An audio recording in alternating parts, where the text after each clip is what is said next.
Good morning, friends. Good morning, children. We have completed 15 lessons in English grammar. Through these lessons, we have learnt many sentence structures as a response to real life situations.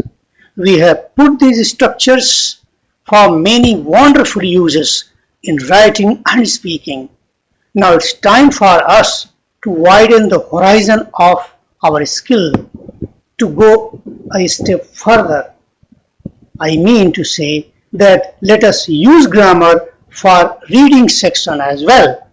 In reading section, we have unseen passages. Okay, let us see the first slide. How to understand an unseen passage. That is the problem before us. Whether it be note-making passage or comprehension passage. Is grammar of any use for this? Normally what is suggested or what do we do in such cases is we read the passage without any pause in between, trying to form an idea what the passage is about. Thus we get the first-hand understanding of the passage. How can we go still deeper in its meaning? Can we use grammar for better or deeper understanding? Let us take a passage and try to do something for this or to find out this. Okay, here is the passage. Biological control, an unseen passage. Let us read it first for first-hand understanding. Biological pest control uses a natural enemy of the pest to keep its numbers down. A good example occurred in Australia in the 1920s and 1930s. A cactus called prickly pear was brought to Australia from America in the 1920s. It quickly established itself in Australia and became weed pest. It grew so fast that large area became thickly covered with the cactus and could not be used for farming. Removing the cactus with weed killers or by digging it up would have been very expensive. Scientists therefore began looking for ways of controlling the cactus biologically. Eventually, they discovered a moth, Cactoblastis cactorum, which lays its eggs on the prickly pear cactus. When the caterpillars hatch out, they eat away at the cactus. If there are enough caterpillars, they eventually destroy the cactus. Millions of eggs of the moth were released into the cacti by farm workers. The operation was so successful that within 5 years most of the cacti had been destroyed. After all, the cacti had disappeared and the caterpillars died out. This was important because they might have turned to another source of food and perhaps started eating food crops. First para. Now the second para is, in many ways, biological control was safer than chemical control. It does not involve introducing toxic chemicals into the environment. Nevertheless, biological control can go wrong. A food web is a very complicated network of relationship between different organisms. Interfering with one part of the web can have unexpected effects in other parts. Now third para.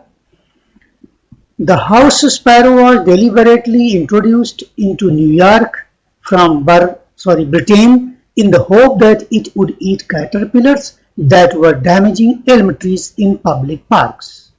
Unfortunately, the sparrows were rather poor at hunting caterpillars in trees.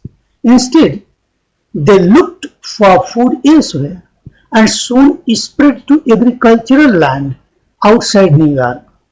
The birds that were meant to control pests became pests themselves. Okay, that is the passage. Now,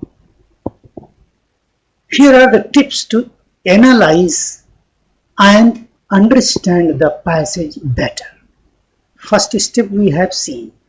Now the second step is read first sentence and underline the verb or verbs in it. Identify their form, tense or modal use, or active or passive. Then step 3. If there are two or more than two verbs, separate the verb groups or clauses. Step 4. Spot subject and object of verbs and frame questions on them as you have practiced in lesson 2. Okay. Step 5.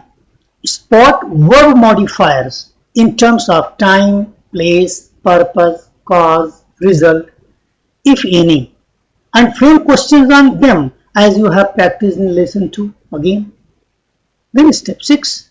Spot personal pronouns and frame questions as what or whom do they refer to. Then step 7. Answer all the questions so framed. And at last, see the difference between the first hand understanding and the understanding after all this operation. Okay. Now let us follow these steps sentence by sentence and complete at least one paragraph. Okay. Here is the analysis of the first sentence. First step we have done already. So from second step we begin. Biological pest control uses a natural enemy of the pest to keep its numbers down. This is the first sentence. Okay. So here let us underline the verbs uses and to keep. Uses is simple present in active voice, and to keep it is of no tense or modal use. Alright. Now step 3. Biological pest control uses a natural enemy of the pest. This is the first group, that is the main sentence. And second verb group is to keep its numbers down. That is a phrase. Now step 4. Biological pest control. This is subject. And a natural enemy of the pest is object of the verb in the sentence. Let us have questions on them. What uses a natural enemy of the pest? And what does biological pest control use? We have practiced question answer. I hope that you can frame questions. Alright. Now step 5. To keep its numbers down. This is second group of verb. This is purpose of verb uses in the main sentence. Let us frame question on it. Why does biological pest control use a natural enemy of the pest? Okay. Step 6. No personal pronouns to question about in this sentence. So in step 7, let us answer all these questions. What uses a natural enemy of the pest? Answer is biological pest control uses a natural enemy of the pest. Question 2. What does biological pest control use? Biological pest control uses a natural enemy of the pest. Third question. Why does biological pest control use a natural enemy of the pest? Biological pest control uses a natural enemy of the pest to keep its numbers down. Alright? So you framed questions. You considered each and every part of the sentence, framed questions on it, and answered it. So there is nothing left to understand now in the sentence. Now, next sentence. Analysis of the second passage here. Step 2. Here is the sentence. A good example occurred in Australia in the 1920s and 1930s. Okay. Here verb is occurred. That is simple past active voice. Step 3. Only one verb group. Alright, that is done already. Step 4. A good example. This is the subject. So question on it. What occurred in Australia? Step 5. In Australia, that is the place of verb. In 1920s and 1930s, that is the time of verb. So let us frame questions on these. Where did a good example occur? And when did a good example occur? Now step 6. No personal pronouns to question about again. So let us answer these 3 questions. First question is, what occurred in Australia? Answer, a good example occurred in Australia. Question 2. Where did a good example occur? Answer, a good example occurred in Australia. Question 3. When did a good example occur? Answer, a good example occurred in 1920s and 1930s. Alright? Now, similarly, analysis of third sentence. Step 2. A cactus called prickly pear was brought to Australia from America in the 1920s. The underlined verbs are in simple past, passive, both of them, called and was brought. Step 3. The verb groups. Which was called prickly pear? This is the first group, a phrase, because which was is eliminated to make it is phrase. Now, another group is a cactus was brought to Australia from America in the 1920s. This is the second group, and that is the main sentence. Step 4. A cactus, subject. So question on it. What was brought to Australia? Step 5. To Australia and from America. Place of verb. In the 1920s. That is the time of verb. Question 2.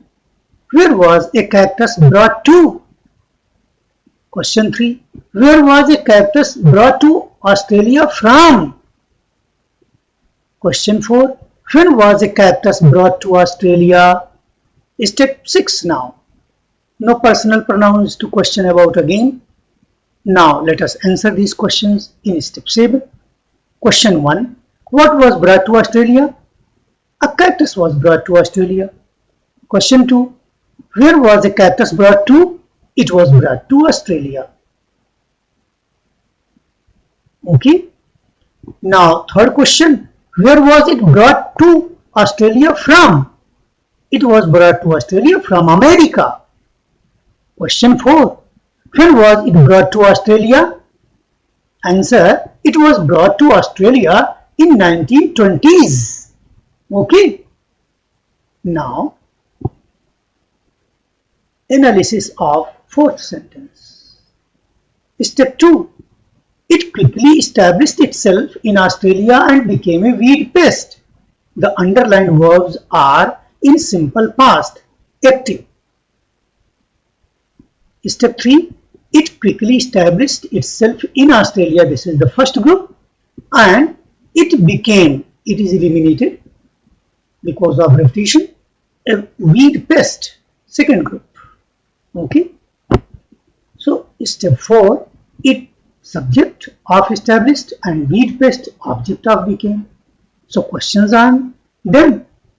What does it stand for and what did it become?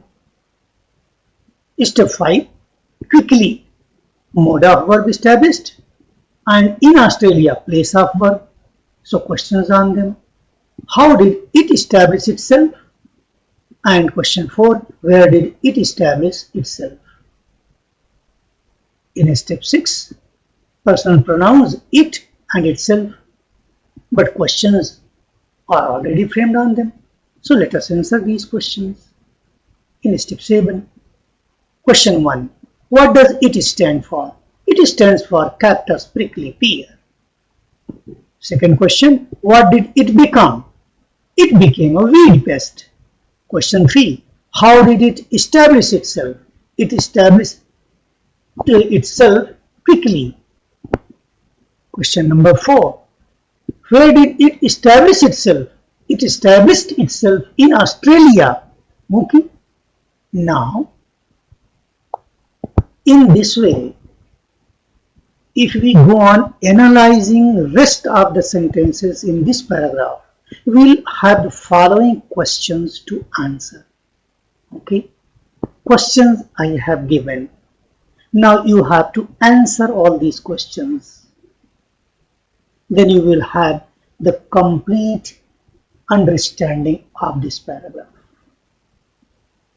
Make such questions on the next two paragraphs and answer them. And this way you will have a thorough understanding of the passage. This exercise of questioning and answering helps to understand the passage thoroughly. The more we can analyze the sentences, the more deeply we can understand the passage. Here is some exercise and advice. Take such unseen passages or lessons of your book and do such question and answer exercises on them to sharpen your skill for deeper comprehension or understanding. The exercise is tedious and time-taking. You don't have that much time in the exam. You'd say, I know that. But once you begin this comprehensive exercise to go deeper into the language, it will become your mental process. It will become your habit. Then it will be easy and non-time consuming. Okay? Above all, in this exercise, you are putting all the grammar skills together into one whole to go deeper into the language use. You see, you are putting tenses, modals, active, passive, positive, negative, interrogative, and question answer pattern. Everything together is put here. So, once you make this habit, that will be very beneficial for you. Keep on learning. All the best. Thank you very much.